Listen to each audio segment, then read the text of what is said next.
2 weeks ago, we finished mounting the 4x4 axle to this Vauxhall Nova. And in this week's episode, I want to get this car sitting on its wheels properly.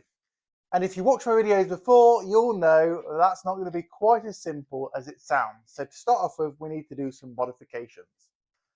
Now, one of the things I do want to do, although it's not that important at the minute, but I want to do it, is remove this anti-roll bar. Now, I've got a couple of options. This anti-roll bar is going to foul the floor because of this arc bit here.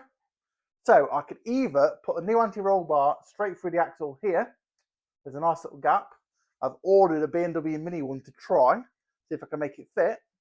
Or we can run no anti-roll bar. So a couple of options, but to start off with, I'm just going to remove this because it's in the way. So these kind of projects cost quite a lot of money, as you can imagine, and the only way I can really afford it is by doing plenty of overtime at work. Now, the negative to that is if I'm doing overtime at work, I can't spend any time in the garage. Not only that, I do have 2 young children, a wife, and family and friends we also like to see regularly. So a way you guys could help me is if you enjoy my content, share it on one of your social media platforms. That's going to help the channel grow and it'll help the channel be more self-sufficient.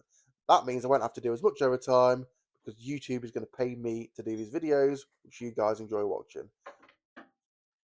Right, so I do need to cut these brackets off, but I don't need to do that today. So I think I'm going to do that another day, just in case they do decide to use them for something. I don't think I will, but, you know, they're staying for now anyway. Right, next job, let's put the arms on. But before we can fit these, we need to do something else. Now, if you've been watching for a while, you'll know I'm using Nissan Silvia suspension. Modified Nissan Silvia suspension, but still Silvia suspension. So we're on coilovers at the back, which are going to mount in the existing shock position. Which means these spring platforms are no good, it's extra weight, which I don't need, and they're pretty ugly. So I'm going to cut these off now. Oh, and not only that, the anti-roll bar bracket can definitely go as well because I did actually modify the anti-roll bar in the past, so that won't even fit anyway. So I'll cut that off, cut them off, and then we can see about fitting it.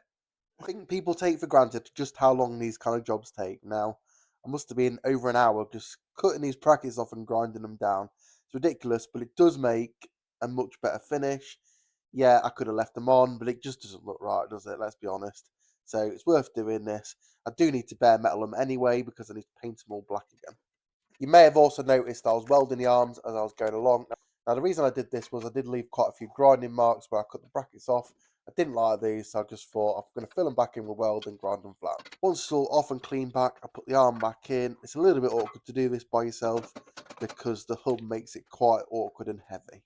Right, that's a little bit awkward, but as you can see, that is now in. I'll just put a bungee cord on here. Next job is to get the shock absorber. And here's the shock. So it's a max speeding rods, fully adjustable coilover from AliExpress. Now, some people may think these are no good, but if I'm honest, the quality looks pretty good. I'm pretty happy with them. They are an up and coming brand, if I'm honest. They do a lot of the decent con rods and stuff like that, which a lot of people rave about. So I thought I'd give them a go. They were 300 quid.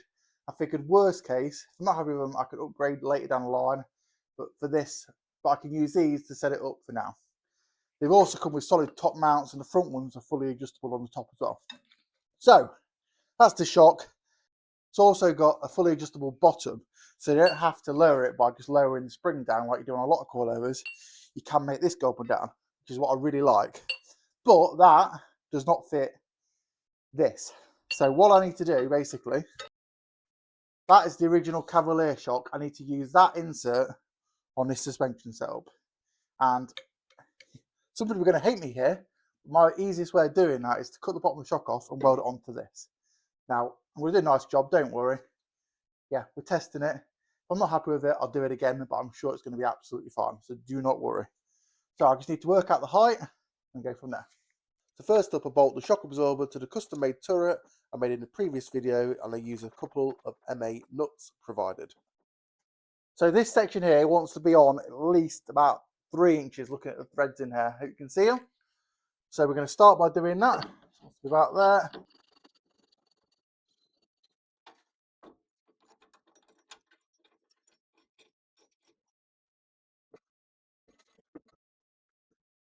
So that takes us to this point, which may look low, but these suspension shocks haven't got as much travel as a standard shock.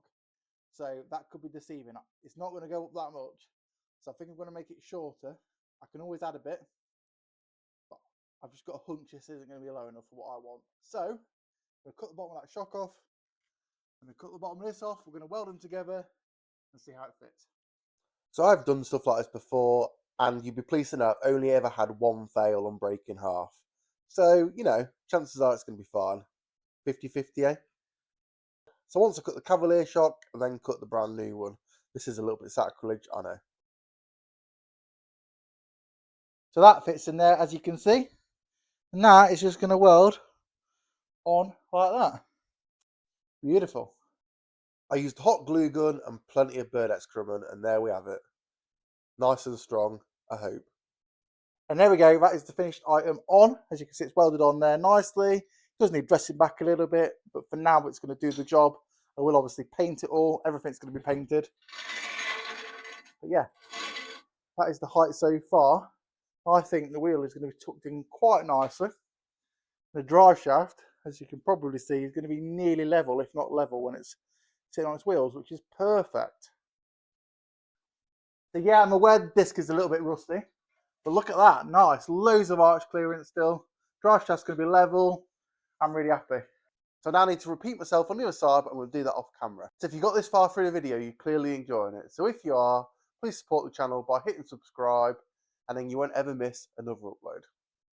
And here she is, sat on her wheels, and don't she look great? Now this is the first time this car's been at the garage on its own wheels for 6 months. It's taken a bit longer than I expected, but I'm really pleased with the progress so far. So I think you'll agree she's sitting really nice, and there's still loads more adjustments. I can make it even lower if I wanted to, but I think that is a good level. Obviously the front needs to come down a little bit to match, but I'm really pleased so far. So now the Nova is back on its wheels, I can push it on and off this lift, which means, unfortunately, I can crack on with some less glamorous jobs. So this is a new to the channel daily. It's a Skoda Superb 2-litre TDI, and it needs a cam belt and a service. Here's another daily. It's a Volkswagen CC GT TDI. It's a nice car, but it needs a cam belt, a service, and a crank seal because it's leaking oil. Now, if you're new to the channel, you won't have seen this, but this has featured before. And this is my favourite family car. It's 4.2 Audi S4. I call it my practical, impractical car, but it does have a few problems. Now, I bought it a while ago. You've probably seen it before. I did a bit of bodywork on it and done some mechanical work, but it still needs a few things, such as the screen wash tank's leaking, the rear brake caliper is also leaking a little bit of brake fluid, and there's an ESP and an engine management light on. So I need to do a bit of diagnostic work on it and a bit of bodywork. So if you want to see this kind of thing, please let me know and I'll make some content on it. I think this is a really fun family car. Let me know in the comments if you agree. So I think I'm going to do at least one cam belt video and an oil pump seal. If that kind of thing interests you and you want to see more, just let me know in the comments. But I think I'm going to do it regardless because the YouTube community does like a good how-to guide. But don't worry guys, if you're only interested in the Nova content, we will be back in a couple of weeks. We're going to be putting a Mark 1 Discovery boot floor in this, along with finishing the transit wheel arches. So if you haven't already, like the video and stay tuned for more. See you later and goodbye.